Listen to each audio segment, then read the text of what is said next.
What is up, everybody? It's Connor from Silver Creek Audio YouTube channel.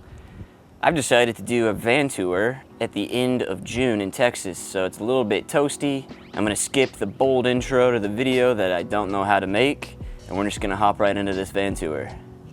Let's get started. A couple of quick things about the van. It is a 2023 Mercedes Sprinter van, 3/4 ton. We bought it built out like this with the laminate floors, the L-tracks, and the lighting's put up in the roof. So that was awesome and built into the price. Why did we buy this thing? Pretty much the main reason was I hate trailers. I'm sick of hauling trailers around town, and I'm also sick of finding parking places for them at the gigs after we're done unloading. So I just decided, hey, I'm gonna buy a van, and guess what? It's way better. So kind of the game plan for this tour is I'm gonna show you what just kind of lives in the van 24/7. That's gonna be things like power cables, speaker stands, and all my ratchet straps. And after we do that, I'm gonna show you what goes in the van, why we're taking it, and where it goes. We're gonna start with the cable rack first.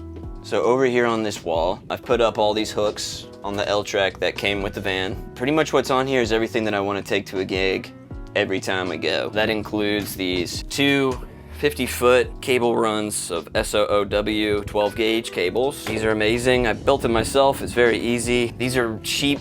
I think they're junior service cables. I never use these. 50-foot extension cables. I have no idea what gauge they are. I rarely ever use them. I prefer to use heavier gauge power cables. Quite a few of my Siamese twin cables that I'll do floor wedges with if we're not using in-ears. I think I have two 25 foots and two 10 feet cables. I also keep two SOOW power cables in here just in case we forget any. There's two 10 footers back here of SOOW cable. And I also keep a 25 foot quad box power drop in here just in case anything goes wrong with the ones that I keep in my road case. And the next thing that stays always in the van are my speaker stands, and they're right over here.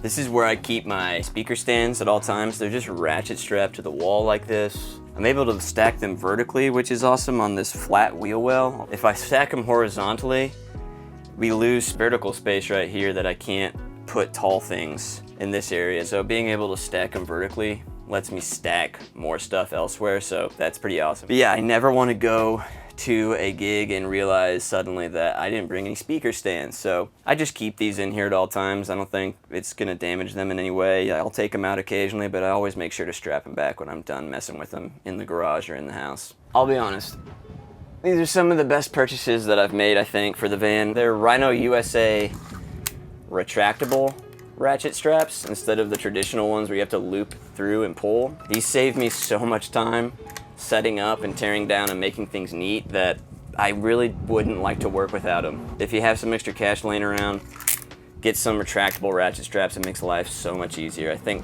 4 costs about $80, but I'm telling you right now, it's absolutely worth it. Now, if you're a more safety conscious viewer, and there are a lot of you out there on YouTube, the first thing you might notice is that there is no partition right here at the front of the van. We just haven't gotten it put in yet. It is in the works. But if I die before I get one put in, feel free to leave a comment below telling me I told you so. It's supposed to help with the algorithm. I realize this might not be the best angle for this, but we're just gonna have to go for it. This is something we added after we bought the van. It's the same laminate material, that's the floor. It's the plug that covers the step up into the van, which I do not miss one bit. This lets me arrange all my road cases and carts in such a better configuration that leaves the center of the van open for me to slide things in. So this has also been like just a huge game changer. If you haven't already plugged up your step in, I would suggest doing that before anything else.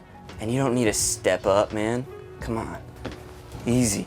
The ramp is definitely what I get the most questions about. It is a Link LSR 90. It's, I think, 36 inches wide and 108 inches long.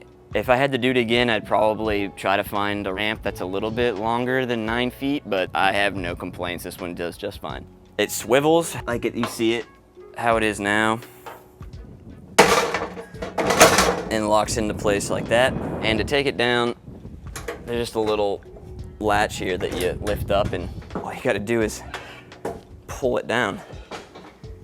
It's super simple. very easy to take down. The angle's good. I can get pretty much anything I need to into this van. Things definitely weigh hundreds of pounds, and I have no problem pushing them up this thing, so it's been a great purchase. When we first got it, we timed how long it took us to unload the van without the ramp by just taking things off by hand, and it was about 30 minutes. And the first time we unloaded the van with the ramp, everything on wheels, it took us 5 minutes to unload it. I'm not great with numbers, but I think those are good numbers. You might have noticed that I've had a wardrobe change, and that's because it got too hot for us to finish shooting yesterday, so it is day 2 of the van tour, and we've showed you everything that stays in the van at all times. Now it's time to show you how all this stuff gets packed up and put into the van.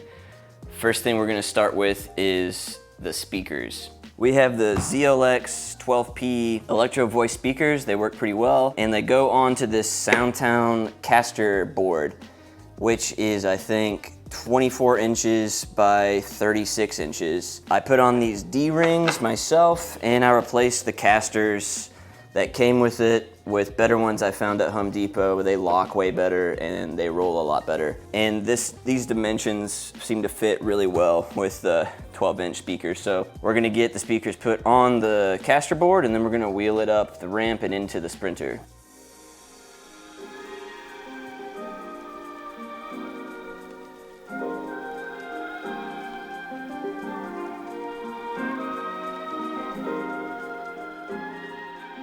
Now, I know it looks kind of funny the way it's stacked with the 2 grills facing out. I found it to be the most stable positioning.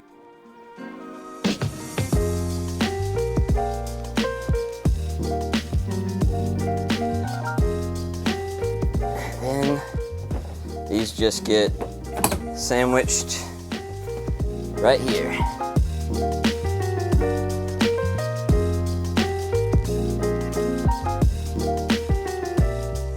That's the first thing that goes into the van. The next thing that goes in are the road cases directly to the right. Okay, it's still hot out here, but we're gonna keep going nonetheless. This is the XLR case, and this is our Power Road case, both made by Kangaroo Case in Dallas, Texas.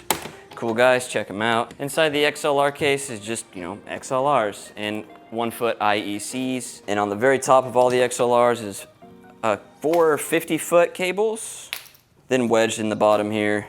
We have about 10 quarter-inch cables. We have a variety of XLR cable lengths that range from 25, 15, 10, and I think there's a couple of 3-footers in there. But it's nothing crazy. We don't do gigantic jobs, so this gets pretty much any job done really well and easily. Moving on to this one, this is where we keep all of our extension cords. They're all 12-gauge SO cables. They're all color-coded as well, but I've used tape and some shrink tubing so I can tell what the lengths are. The blues are gonna be 10 feet, the yellows are 15 feet, and the oranges, which are at the very bottom, are 25 feet. I also keep about 6 power drops. They're made by OA Windsor. They are power cons in and out, which is really cool, so you can daisy chain these safely and efficiently. And then, of course, just some pigtails into our power drops. Holy hell, it's hot.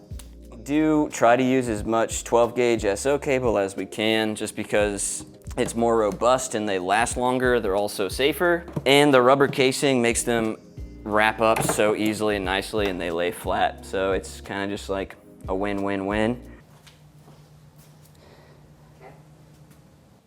It's so hot.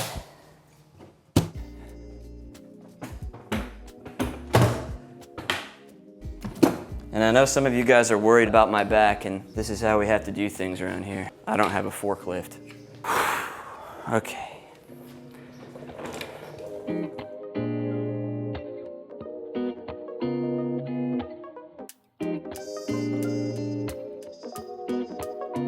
So the virtue of having this plug is like, maybe I get like a couple of inches over, but without it, I have to store these the other direction, so it just takes up more space. So just even having this little amount helps me to open up the middle of the van.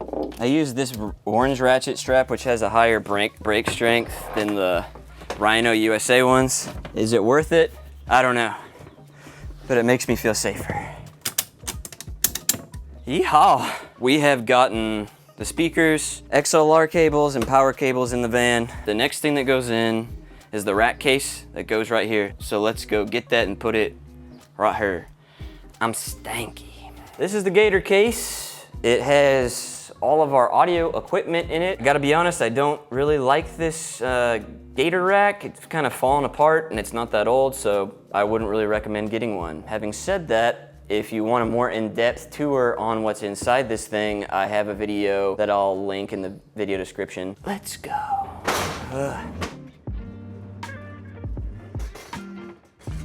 We've got the rack case in here.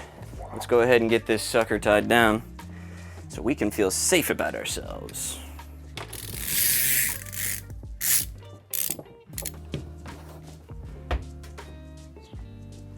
Okay. Was this in the shot? The next thing we're gonna do is put my Pelican and SKB cases that are in a hand cart right here over the plug and ratchet strap those guys down. Let's get this thing done before it gets to be 102. Okay. All right.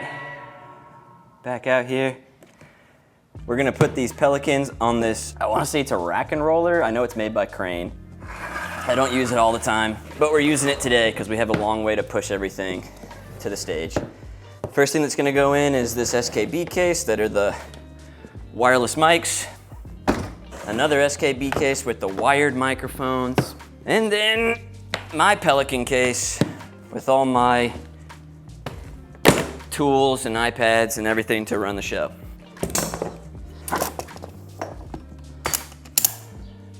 I'm not hot. Nothing to see here.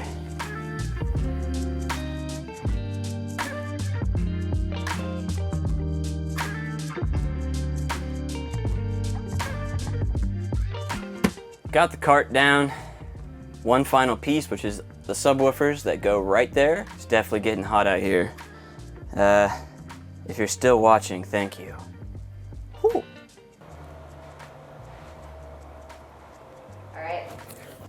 These are the subwoofers. They are the EOLX 200 EV subwoofers. They are also on a SoundTown caster board, which is from Amazon. It's not the same dimensions as the one that I put the speakers on. This is a 24 inch by 24 inch. I did replace the casters because the casters that came with sucked. I've already ratcheted it down and I feel comfortable wheeling it around. So let's get this sucker in the van and maybe we can get into some air conditioning.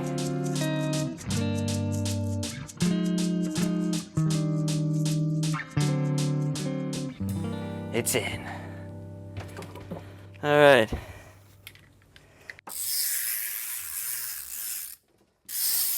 That feels good to me. All right, and the last thing that I gotta slide in there is the microphone stands. They're just normal K&M mic stands in a Gator case. All right, so we've gotten everything loaded up. As you can see, there's still room for more stuff to go if we needed to take more speakers, if we weren't using in-ear monitoring systems. Stuff that you, massive amount of space that you can pile in the middle. Again, this isn't a knock on trailers, but you know, I just much prefer to be using a van to do all of our work. We're very lucky to be able to do that. I gotta be honest, it's a lot easier to be in a van rather than hauling a trailer with you around town. So this has been the van tour. I hope you liked it. Please like, comment, subscribe to the YouTube channel to help us grow it. Thanks for watching. See you later. Bye.